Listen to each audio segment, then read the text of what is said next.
রব্বুল আলামিন বলেন, বন্ধু বলেন, ও আমার বন্ধু আপনি বলে দেন, হে আমার বান্দা।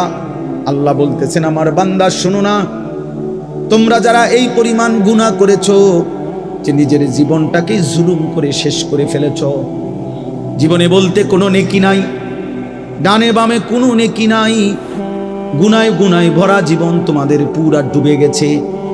আল্লাহ বলেন, বান্দা গুনার সমুদ্রেও যদি হাবুডুবু খাও, সেখান থেকেও যদি কোনোদিন আমি আল্লাহকে মনে পড়ে, তাইলে যদি গুনাহ ছেড়ে দিয়ে আর কোরবানা ওয়াদা দিয়ে আমি আল্লাহর দিকে এক কদম ফিরে আসো বান্দা, আর যদি বলো মাওলা জীবনভর আমি আপনাকে নারাজ করেছি, আর করব না মাওলা, আপনার নাফরমানি করব না মাওলা, আমি তওবা করলাম মাওলা, গুনাহ ছেড়ে দিলাম।